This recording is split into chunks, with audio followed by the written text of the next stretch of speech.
Hello, viewers. This is class 2 of my Parts of Speech series. We are learning nouns, and in the previous class, I defined nouns and, for the purpose of simplicity, divided them into nouns that can be counted, or countable nouns, or cannot be counted, that is, non countable nouns. I further explained how countable nouns can be of three types, that is, common noun that can have a singular and plural form, and proper noun that is always used as a singular, and collective nouns, which is the name given to a group or a collection. I will explain the rules to you definitely, but I am also going to target the exceptions. Those exceptions might surprise you. At the same time, they will give you a clarity on selecting correct answer choices, especially if you are trying to appear for a competitive examination. What are we waiting for? Let's begin our grammar learning journey. And of course, the links to my other videos on this topic can be found in the description box.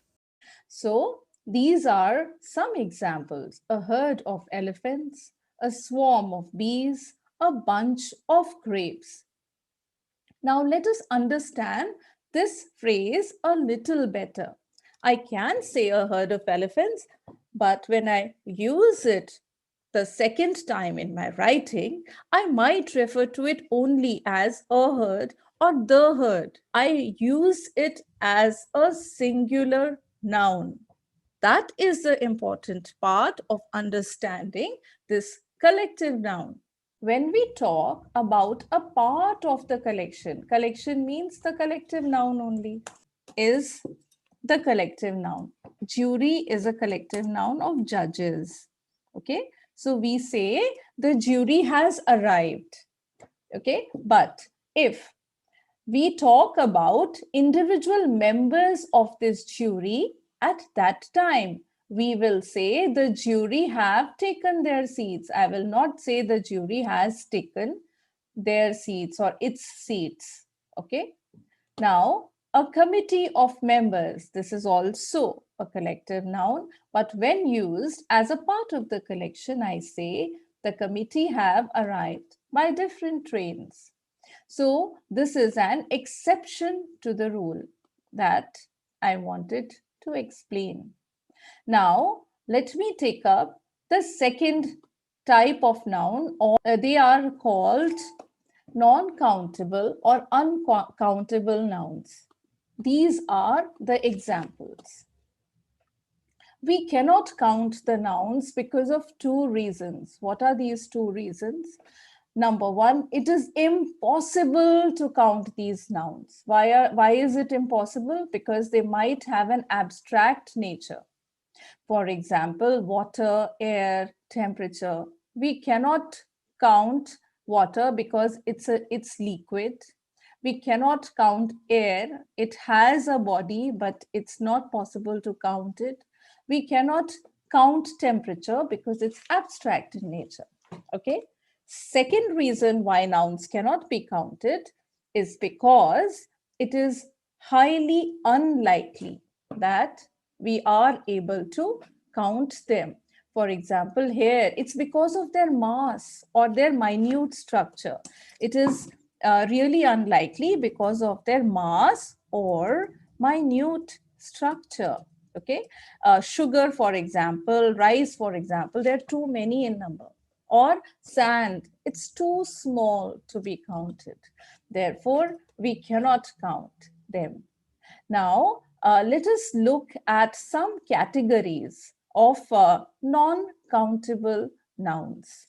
Okay, so let us have a look at them. I am going to remove this from the board. Okay, this is, we cannot count nouns because either of their mass, for example, sand and grain, because they might be liquids, for example, tea, coffee, or water, because it might be a part of air, for example, hydrogen, oxygen, methane. It might be a material, gold, silver, chalk, bread, etc. I just want to point out something. Many people say, I had two breads today. It's wrong because bread falls under the category of material noun. Can you bring two chalks for me? It's a very commonly made error in schools. But no, we never say chalks because it is either pieces of chalk or sticks of chalk, which is the correct usage. Branches of learning like physics, chemistry, zoology, even English, they are non-countable nouns. Natural phenomena like rain and lightning, abstract things like heat, evil, or love, they are all examples of non-countable nouns. I want to teach you something really important related to the usage of NCNs or non-countable nouns. These are very commonly made errors, but if we understand them, we will never make this error. This is related to non-countable nouns. We cannot count them, but we can measure some of them. For example, you cannot count your hair, but you can measure its quantity. You can say a lock of hair, a plate of hair, plate that we braid, a braid of hair. We can measure water into liters or glasses or bottles.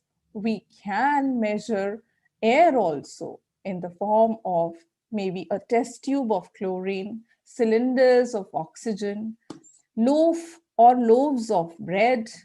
Now, how to make this usage is really very important for us to see. Now, you need to observe this does not turn into plural, but this, which can be measured, takes a plural form.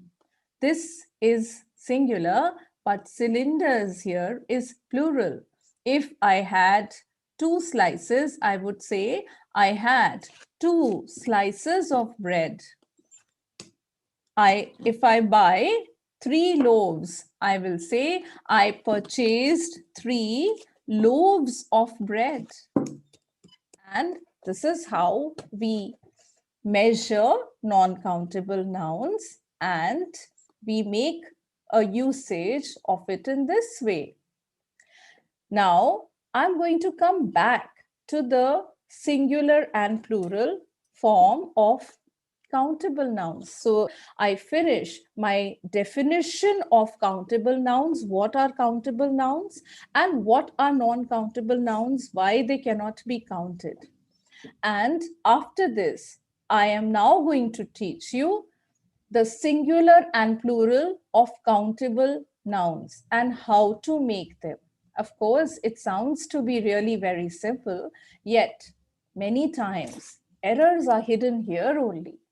So we can make plurals of which kind of nouns? Common, countable nouns in this way.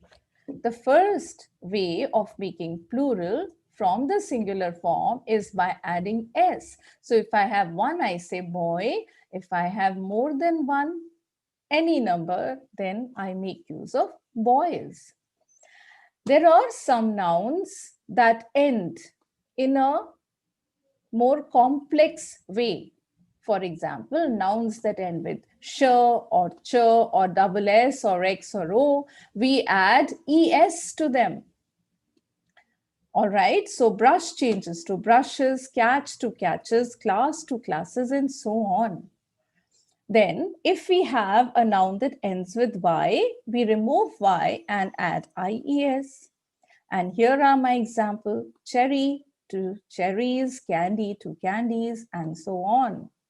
I'm going to remove this now, and I'm going to give you some more examples which are related to changing the form of nouns when you want to make a plural out of them. The next one is this.